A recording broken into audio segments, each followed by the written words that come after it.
Shalom, bienvenidos a otra entrevista de filosofía judía. Tenemos a Meir Shalom, que él ya es bien conocido en el mundo de Bnei Noach en Latinoamérica. Él es uno de los, digamos, principales directores o personas que está a cargo de que funcione Brit Olam Colombia.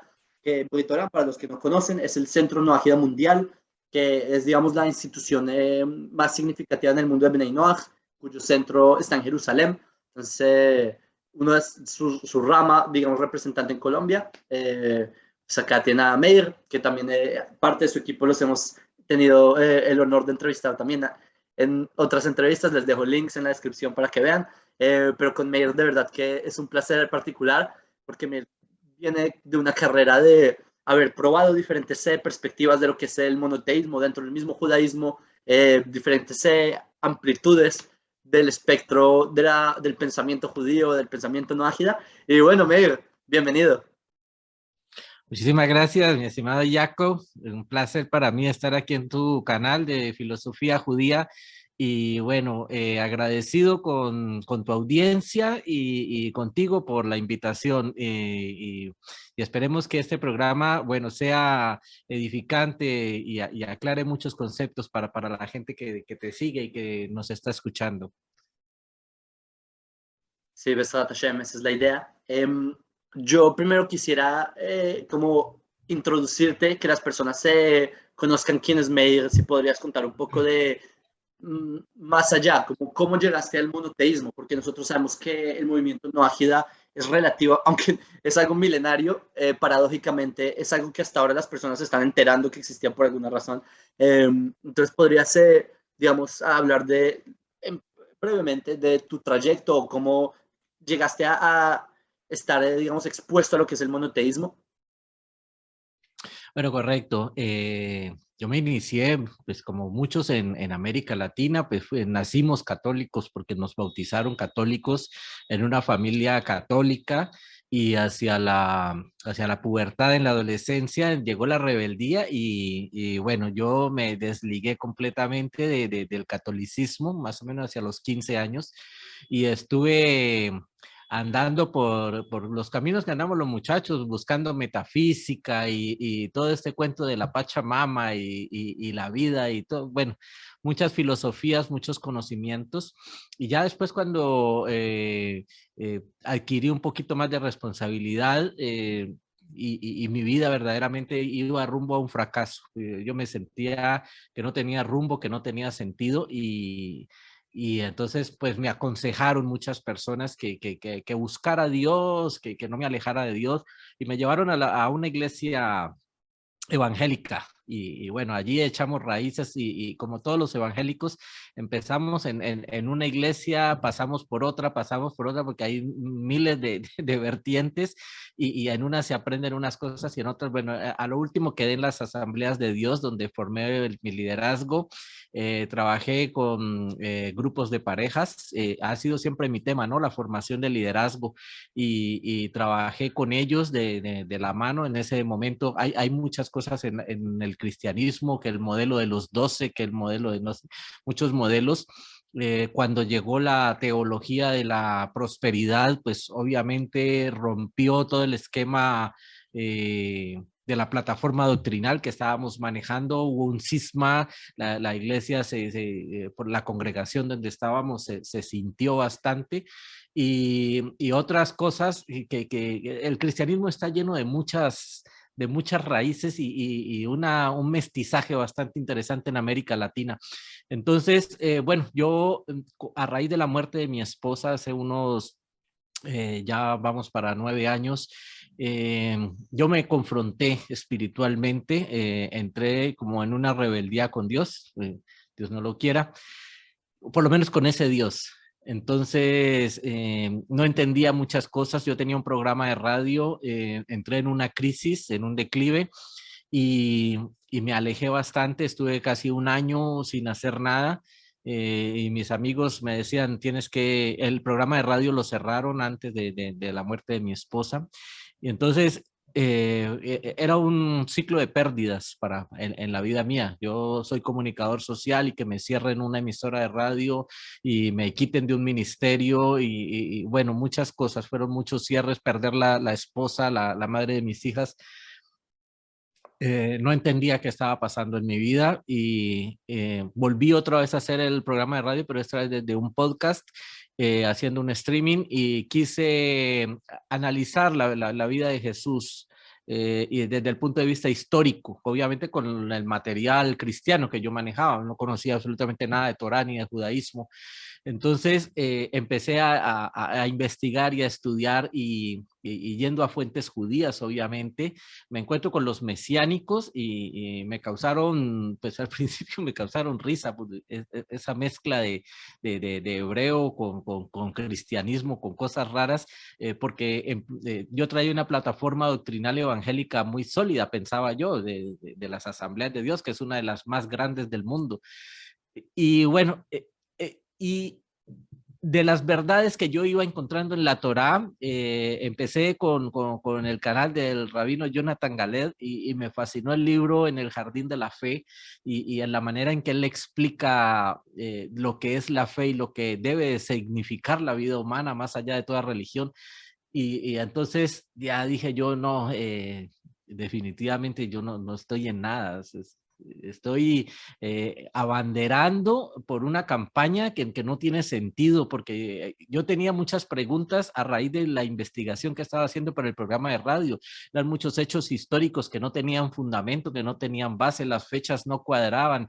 El Evangelio de Mateo fue escrito mucho después, después con estas enseñanzas tan raras que traía Saulo de Tarso, con el cual nunca estuve de acuerdo, estando incluso en el evangelismo, nunca estuve de acuerdo con las cosas que enseñaba. Me parecía que eran de otra literatura muy distinta y que iban en contra de lo que Jesús había querido enseñar. Y había una amalgama de cosas que yo decía, aquí hay algo raro.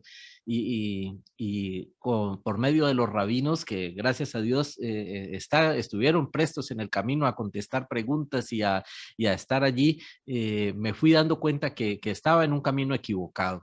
Después, un primo aquí en Colombia hizo la genealogía de mi familia por ese mismo tiempo.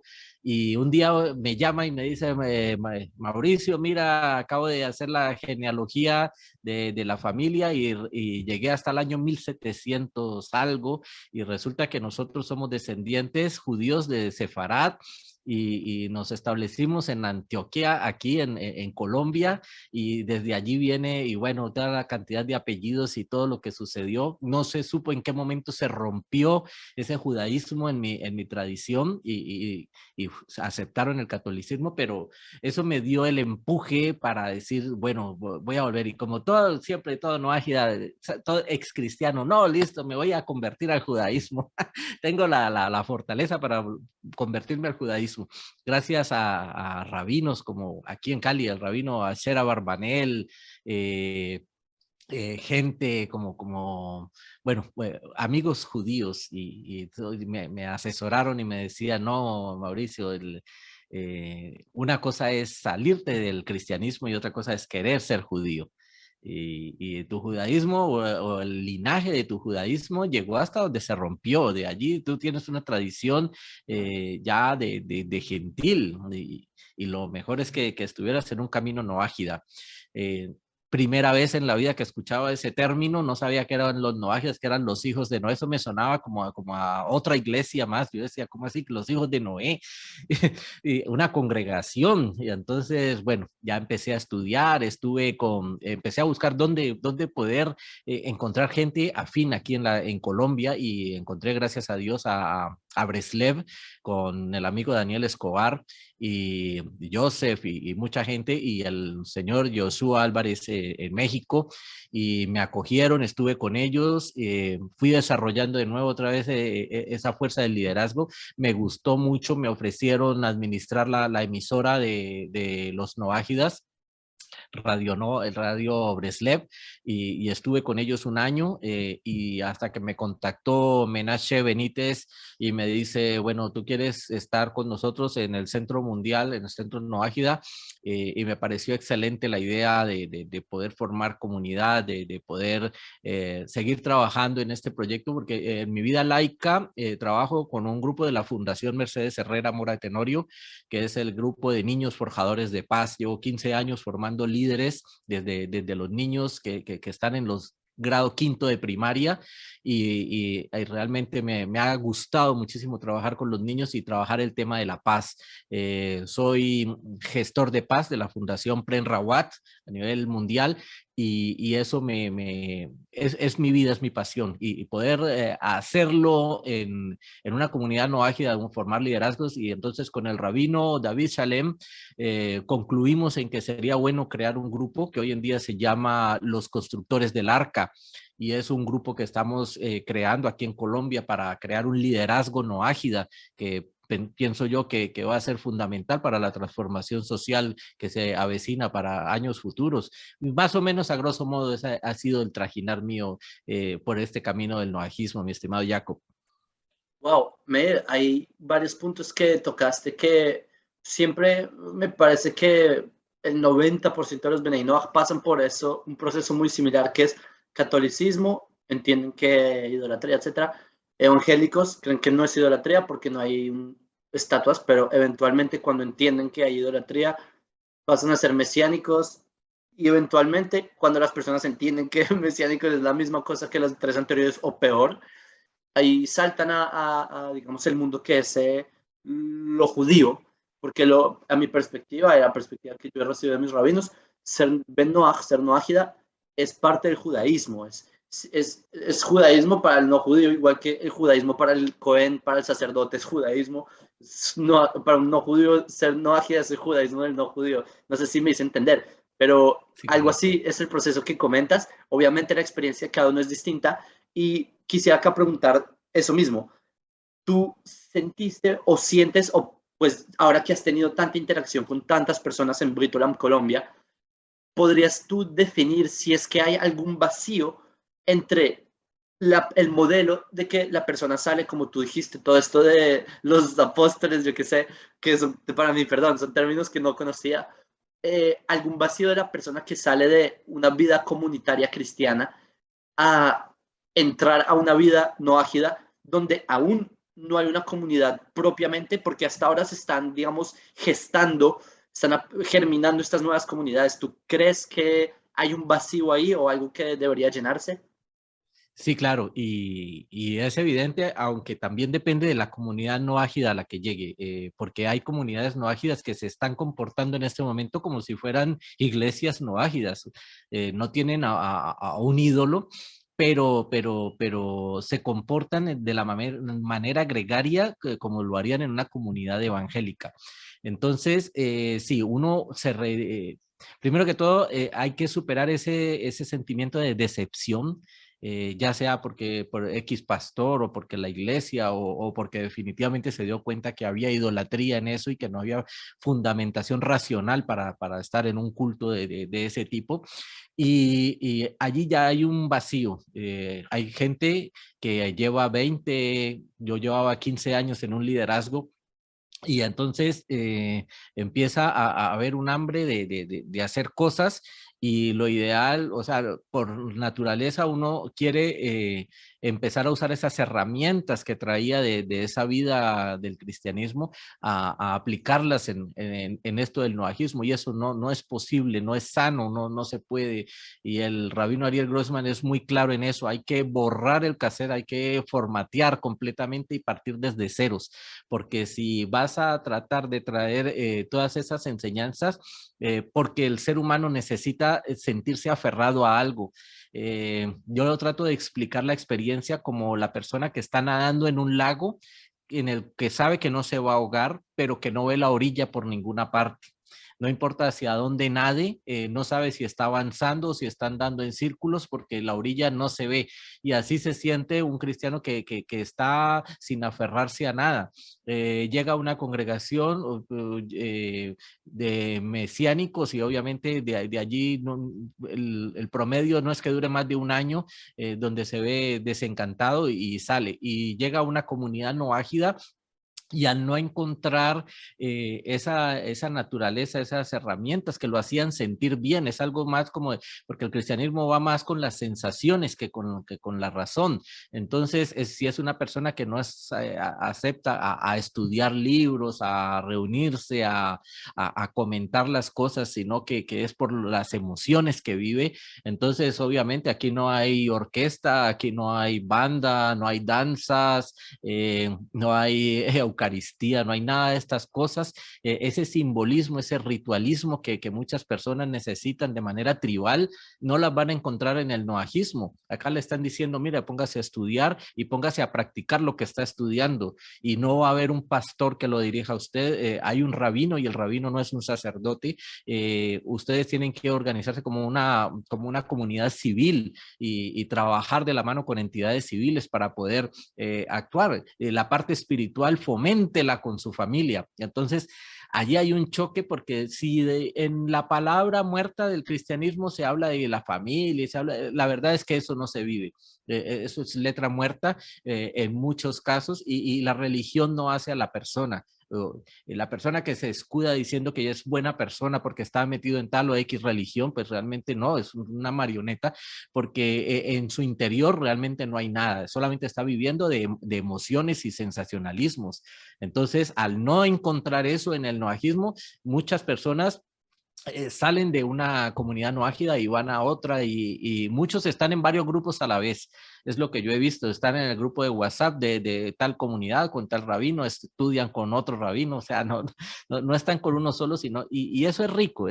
Para mí es una experiencia sana porque el no ágida no debe ponerse una camiseta, ¿no? Y decir, mira, yo soy de este rabino, yo soy de esta comunidad, yo me identifico con esto. No, realmente es un crecimiento espiritual personal, es una experiencia personalizada para cada uno y yo creo que así es que debe de ser. Lo que pasa es que debe proyectarse. Y por eso el proyecto de los constructores del arca, o sea, ya tienes las herramientas, tienes la madera, el martillo, las puntillas, entonces vamos a empezar a hacer el arca porque necesitamos construir algo, que necesitamos que ese edificio se construya en América Latina y que, como lo decía el rabino David Salem, en ese momento nuestras comunidades no superan 60, 100 miembros, la que más pueda tener miembros activos, porque podemos tener 1000 miembros, pero pues ni se reúnen, ni se conectan, ni uno los ve votando, ni haciendo nada por la comunidad. Pero miembros activos, podemos hablar de comunidades muy pequeñas, muy reducidas,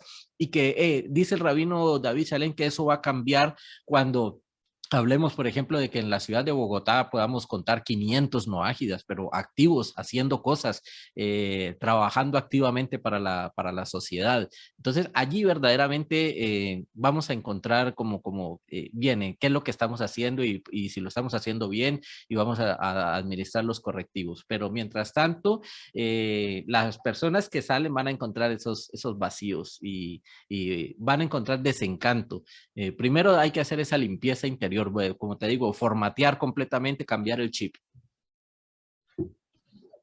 ¿Sabes? Mientras comentas eso, hay algo que he caído en cuenta últimamente, y es que el tema del cristianismo, muchas personas vienen y me preguntan sobre, digamos, falencias del cristianismo, yo respondo en mis videos, y yo en verdad pensaba ingenuamente que si tú le muestras a la persona la mentira, tú les muestras, mira, acá no dice virgen, Isaías 7:14 no dice virgen, te engañaron. Yo creía que la persona iba a decir, ah, wow, es verdad, no dice virgen, y por eso me engañaron. Las personas en verdad se encierran en la negación, empiezan a decir, es muy difícil, y para mí como judío es muy fácil decirles dónde está el error, pero yo, desde la perspectiva cristiana, yo no me imagino lo duro que debe ser que a mí me digan, que me demuestran que el judaísmo me estaba engañando, debe ser una crisis total. Y lo que tú dices de entonces, esta parte emocional, lo que los mantiene, ya la razón entiende o sea, ya el cerebro entendió que ahí hay un engaño, pero la emoción es tan fuerte, hay una piedra tan pesada en el corazón que no logran salir de ahí. Incluso, como tú mencionas, las personas que logran salir, aún está ese pedazo de emoción que todavía los empuja hacia atrás y es difícil salir. Yo, por otro lado, recibí de mi rabino, Rabbi Sherki, que en un mundo ideal de Bnei Noach en un futuro, las personas van a ser familias de la tierra, etcétera, y van a estar muy conectadas a su cultura, y por ende, en algún punto sí va a haber ese factor tribal, como tú lo llamaste, porque la familia es tribu, es otra forma de ser tribu. Familia es como una, no etnia, pero va a estar la tradición familiar, la música familiar, yo qué sé, o no tiene que ser música, puede ser cualquier expresión desde adentro particular de la familia. Entonces, esto seguramente llegará, pero obviamente el proceso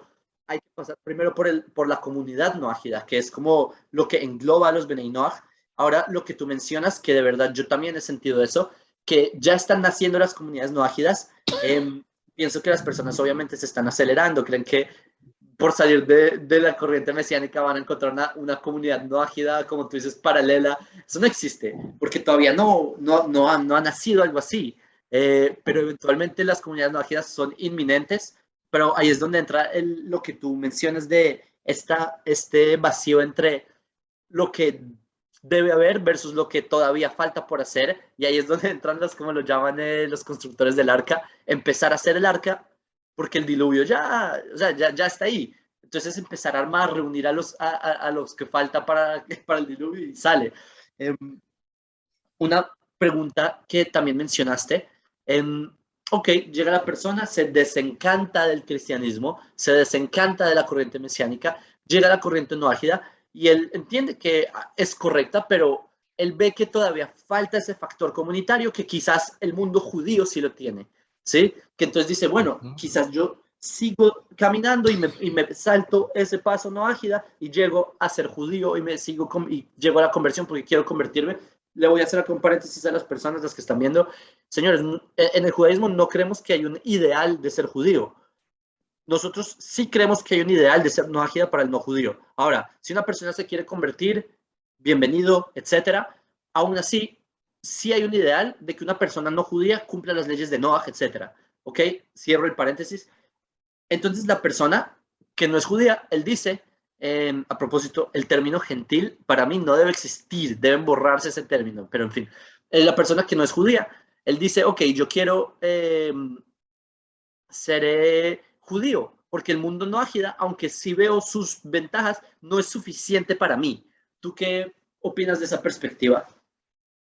Sí, bueno, al respecto, yo te decía que en el cristianismo un gran cisma lo creó la teología de la prosperidad, ¿no? Entonces yo arreglo con Dios, pacto con Dios, negocio con Dios y prácticamente le ordeno a Dios para que me dé abundancia material y eso desvirtuó ese cristianismo que se venía trabajando de años atrás y cambió tan radicalmente que cuando las personas salen del cristianismo evangélico y están muy adoctrinadas con esto de la teología de la prosperidad, empiezan a buscar a los, yo les digo, a los maestros cabalistas, estos cabalistas de garaje que están por allí ofreciendo servicios y entonces dicen, mira, aprende los secretos de la cábala porque esto te va a prosperar y vas a ganarte el bingo, el baloto, la lotería, no sé, y entonces ellos van y pagan un montón de plata por clases y aprenden hebreo,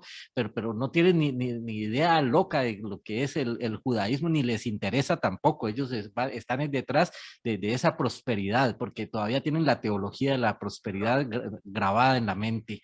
Bueno, eso y la fantasía cristiana, ¿no? Porque hay otra corriente del cristianismo que te lleva a creer en demonios y la guerra espiritual y las huestes espirituales y toda esta cantidad de cosas extrañas. Hay gente que le da correa a la nevera cuando está vacía, que para que se llene de mercado.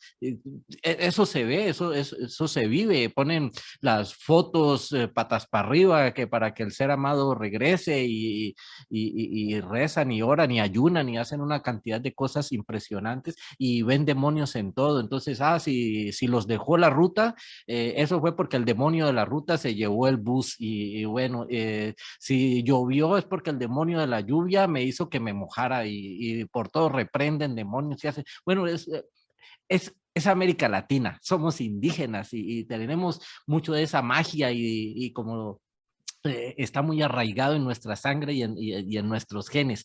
Entonces, luchar contra eso y decirle, yo no soy amigo de tratar de desmentir un cristiano. No me gusta entrar en esas discusiones y decirle, mira, es que aquí dice, no, los escucho y todos a veces me causan un poquito de risa y les pido perdón, pero porque yo también estuve allí y entonces trato de no debatir con ellos, porque es muy difícil cuando una persona te dice, no, mira, es que yo soñé que yo estaba flotando y que el Señor Jesús vino y me abrazó y que yo no sé qué, y una cantidad de experiencias místicas que yo no le puedo decir, usted no vivió eso. Yo no le puedo decir, usted no vivió esa luz, usted no sintió el abrazo, usted no sintió el beso. He estado en muchas, haciendo actividad humanitaria en centros con drogadictos, donde la mayoría de los drogadictos dicen que sintieron que Jesús los violó. Son ideas esquizofrénicas que se dan de pronto por ese mismo misticismo religioso y es muy difícil entrar a debatir con eso, mi estimado. No me gusta, trato de no desmentirlos, quiero que la gente de pronto siga como sucedió conmigo, que nadie me dijo, tú estás equivocado, yo mismo me di cuenta que estaba equivocado. Hice las preguntas que tenía que hacer porque me veía forzado a aclarar mi mente y se me respondió con la connotación positiva de la Torá, no con la negación o la prohibición o la connotación negativa de lo que yo estaba haciendo.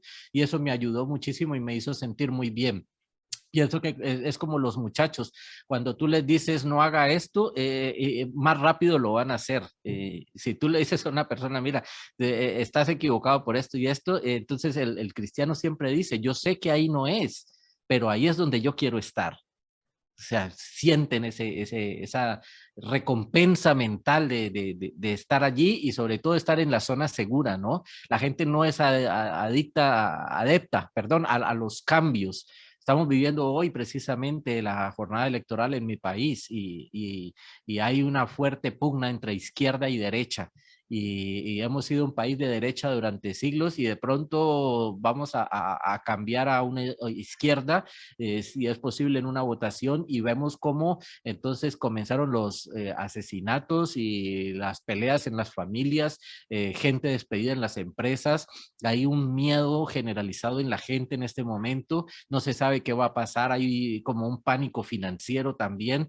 Entonces imagínate si eso es por un presidente que va a estar 4 años y estamos hablando solo de un cambio de derecha a izquierda, no de un cambio de democracia ni nada, y se dan estas cosas tan violentas, estas revueltas. Ahora imagínate un momento histórico donde empecemos a decirle a la gente, no, pero es que para nosotros Jesús no es el Mesías y nunca ni siquiera va a llegar a pensar de que es el Hijo de Dios. Entonces, vamos a tocar fibras muy finas, muy íntimas de la gente y eso va a crear, no sé, persecución de líderes, no sé, que se nos van a cerrar las puertas, de que las cosas no van a ser tan fáciles, señalamientos.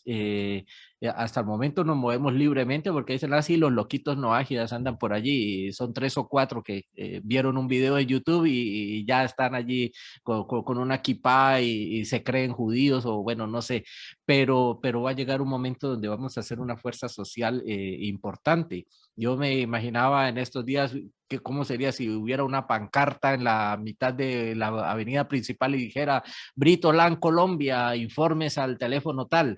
Entonces la gente me llamaría a pensar que eso es una iglesia y me dirían, vea, pastor, ¿dónde queda su iglesia? Que me llamó la atención porque van a pensar que es algo mesiánico, no sé, alguna cosa rara.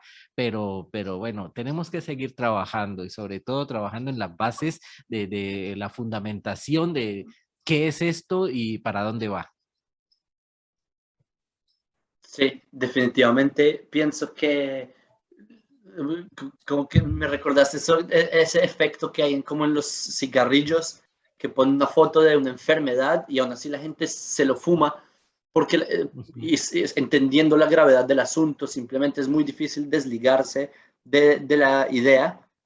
También creo que, como tú lo bien dijiste, eso es lo que eso escribe Rav Kook, de hecho, en su libro Rota Tshuva, que para hacer teshuvah, o sea, no un arrepentimiento, sino un retorno a Dios, las personas creen que para arrepentirse hay que sentirse mal de lo que uno hizo en el pasado, pero no es así, Rafa que escribe. Si una persona quiere hacer teshuvah, precisamente tiene que estar feliz de que se dio cuenta que había un error.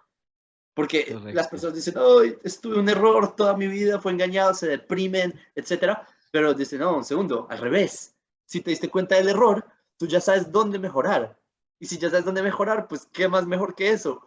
Entonces, es lo que tú dices, en verdad es cuestión de perspectiva, aún así también es cuestión de quién lo guía a uno, porque si una persona no tiene guía, no tiene, tiene la brújula, pero no tiene el mapa, entonces no sabe a dónde ir. Entonces, es eso, y empezaste a tocar un tema que me empezó a intrigar más y más, y es sobre qué pasaría si ponen una pancarta, como teorizar, ¿sí? Si ponemos una pancarta, comunidad no ágida mundial, etcétera, es las leyes de Noé son tal, tal, tal. Mi pregunta concreta es, porque empezaste a hablar un poco de qué pasaría si ¿cómo ves? Y esta es una pregunta demasiado teórica, especulativa, pero ¿tú cómo ves el futuro del movimiento no ágida? ¿Piensas que hay alguna mutación que ocurrirá? ¿Hay algún vacío que se llenará? ¿Va en buena dirección? Quizás va en mala dirección y hay cosas que hay que arreglar. ¿Cuál es tu perspectiva de cómo será la siguiente generación? Bueno, como algo nuevo para nosotros en América, vamos a cometer errores, van a haber comunidades que van a cometer errores, se van a desvirtuar, va a haber gente de pronto inescrupulosa que va a querer involucrarse con estos grupos para buscar financiarse, para buscar poder, no sé. Si no tienen, si no tenemos la asesoría correcta de un rabino ortodoxo, de un rabino que sepa de noajismo, que sepa nuestra realidad como latinoamericanos y que nos sepa enseñar y guiar, va a ser difícil. En este momento, los noajidas contamos con muy poquito liderazgo, eh, que es algo que yo pienso que es fundamental, que haya escuelas de formación de líderes, y que los vamos soltándoles responsabilidad, obviamente supervisada, y que empiecen a hacer proyectos y sobre todo decirles orientados hacia qué, porque todo el mundo no nació para ir a visitar hospitales, todo el mundo no está para ir a llevarle comida a la gente de la calle, otros quizá quieran ser veedores ciudadanos en medio de su comunidad, hacer proyectos de medio ambiente, otros quieran ir a visitar presos y tratar de orientar sobre esto, pues no estoy hablando de evangelizar, pero sí que la gente les pregunte y les diga, bueno, ustedes están enseñando sobre 7 preceptos universales. ¿Por qué no 10? ¿Por qué no 4 como salió en el concilio de Jerusalén para los evangélicos? Y empezar a narrar toda esta historia y la gente se va a interesar y se va a dar, yo creo que se va a dar cuenta que no es necesario ser judío o hacerse judío para ser una buena persona, para estar conectado con Dios. Aceptando estos 7 preceptos, cumpliéndolos y llevándolos a la práctica, ya va a ser suficiente y el resto es tratar de que nuestras sociedades se comporten ética y moralmente de forma correcta. Yo sigo trabajando en el tema de la paz, pero una paz real, no una paz de no hagamos guerra, y si yo no te mato, entonces hay paz. Eso no es paz, eso no es un concepto de paz.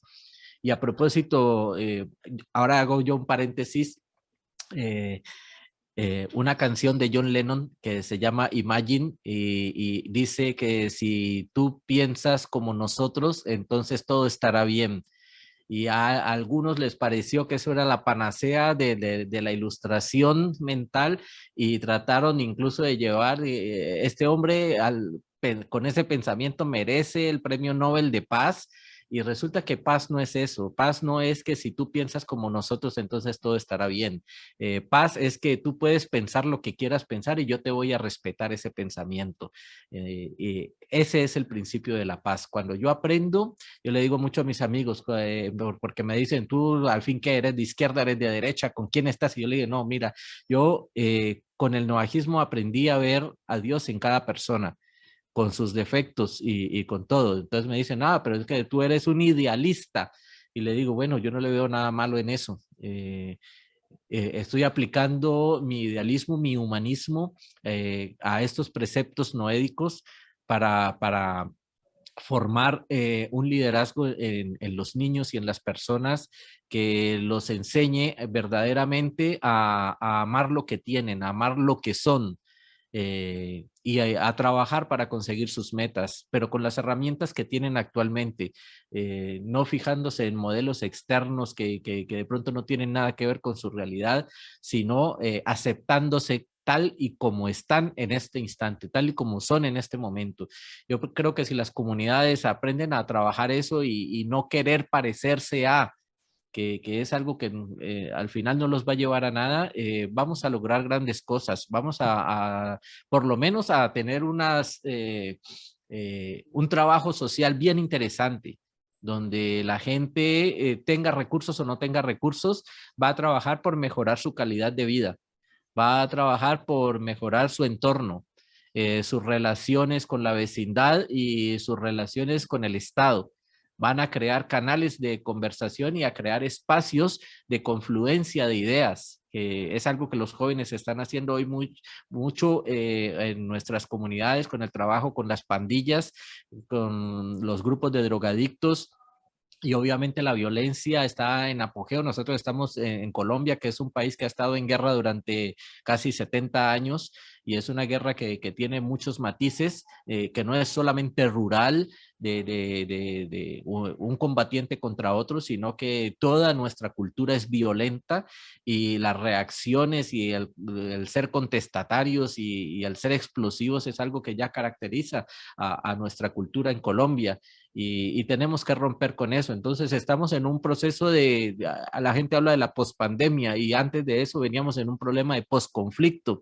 Tenemos que enseñar a nuestras futuras generaciones a ser seres del posconflicto, que borrar ese resentimiento, hay mucha sangre, hay mucho dolor, hay mucha impunidad y eso va a ser muy difícil de erradicar, pero pienso yo que si sembramos la semilla en estas generaciones que están creciendo, vamos a lograr desarmar los corazones de esos niños para que sean adultos más sociables, que aprendan la realidad del amor y si les decimos y les enseñamos que la Torah es un camino perfecto para lograr eso, pues creo que habremos logrado nuestra misión, por lo menos aquí en Colombia, ¿no? Y espero que los demás países hagan lo mismo, así no estén viviendo en conflictos, pero tienen la misma realidad social de pobreza, de abandono estatal y de muchas otras cosas que afectan a nuestra realidad. Wow, Mel, yo también concuerdo mucho en lo que dices y para culminar, yo quiero terminar con algo que tocaste y con el mensaje en general que diste y es la palabra shalom, pues ya Mir shalom. Shalom, que significa paz en hebreo, viene de la palabra shalem, que es completo. ¿Qué significa? Que para que algo esté completo tiene que tener todas las piezas. Y lo que tú dices, ¿cómo se puede pensar que la idea de una persona no es parte del completo? Que eso a propósito viene de conceptos de la Kabbalah de Atzilut, que es un absoluto y que luego hubo Tzimtzum, que se redujo y Shvirat Kelim y se rompió en los diferentes, digamos, recipientes. Y en verdad la idea de un shalom es un todo. Es cuando todo está junto, es la verdadera paz. Entonces lo que tú dices de pisotear a otro porque pensó distinto es un poco extraño. Pero así es, desde pues los principios de la humanidad, como lo concebimos. Y wow, Meir, gracias por lo que es, y también algo que me gustaría mencionar, yo también creo ferozmente que si Colombia y Latinoamérica, cada país en particular, cada región en particular, porque no todo en Colombia es lo mismo, se acaba el conflicto acá sigue, es diferente. Yo creo que las bases, lo que están haciendo los no ágidas ahora son las bases de este futuro mundo de alegrías, porque son la alternativa a algo que las personas no han pensado. Las personas dijeron, no, el socialismo es lo que va a salvar el país, el socialismo trajo esto. No, es el capitalismo, no, pero el capitalismo es la derecha, es la izquierda, no, es la religión, no, es el ateísmo, el feminismo, no, ser conservador, los valores antiguos, no. Yo creo que ser Ben Noach, porque ser Noachida es por fin limpiarse un poco de todas estas capas y ser uno mismo, que la persona entienda que es uno mismo y que hay otras familias de la tierra, que hay otros. Es una idea tan amplia que yo invito a todos los que vieron esta entrevista, que me pareció de muy alta gama, solo considérenlo, adéntrense más en lo que es, qué es ser noágida, qué es el pensamiento noágida, qué es todos estos conceptos. Yo voy a dejar en la descripción los links para que puedan llegar a las clases de Meir, para que puedan ver la luz que proyecta Meir a través de sus enseñanzas y lo que es Brit Olam y lo que es el Centro Noagia Mundial, la vida del Noágida, y ustedes solo prueben, analicen qué es esto. Y bueno, hasta aquí. ¿Quisieras dejar un último mensaje antes de cerrar? Sí, sobre todo invitar a la gente a que experimente. Bren Rawat enseña mucho de que cuando tú tienes sed, no importa cuántos libros del agua puedas leer y cuántos maestros vayas y te digan, mira, el agua es esto, el agua es sabrosa, el agua es fresca, el agua es rica, pero si tú no tomas el agua, vas a seguir teniendo esa sed. Entonces, atrévete, da ese paso. Cuando bebas el agua, no te importa, a uno no le importa si es H2O, de qué está hecha, solamente sabes que esa agua te quitó la sed. Y eso es lo fundamental, es vivir la experiencia de estar conectado con Dios. Eh, Puedes leer todos los libros del mundo que te van a tratar de explicarlo, pero si tú no te arriesgas a tener esa vivencia, ¿y cómo va a ser esa vivencia? Cuando aprendas a reconocer en el otro que Dios está allí y que esa luz está ardiendo en tu interior y tienes que expresarla, tienes que dejar que eso brille y que eso irradie hacia los demás. Y para la gente que ya probó el agua que no era, yo les digo, bebiste un agua que estaba contaminada, que estaba sucia y solamente por el hecho de que te quitó la sed, la vas a seguir bebiendo sabiendo que tienes una fuente de agua más pura. No quiere decir que la otra agua no, pero esta está pura. Entonces, sin contaminación, sin manipulación, sin mentiras y sin nada, es la Torá como fue entregada al pueblo judío y como está siendo transmitida para todos nosotros. Entonces, ¿por qué no tomar de esa agua pura? Va a ser más sano, va a ser mejor y va a ser una experiencia de vida. Y es más fácil transmitir una experiencia de vida que un conocimiento. Es básicamente eso, mi estimado Jacob. Meir, muchas gracias. Un saludo a todos los que vieron desde Israel, desde Colombia, Meir. Y bueno, un saludo. Bueno, muchísimas gracias a ti, Jacob. Un abrazo grande desde Colombia y para toda tu audiencia, felicidades.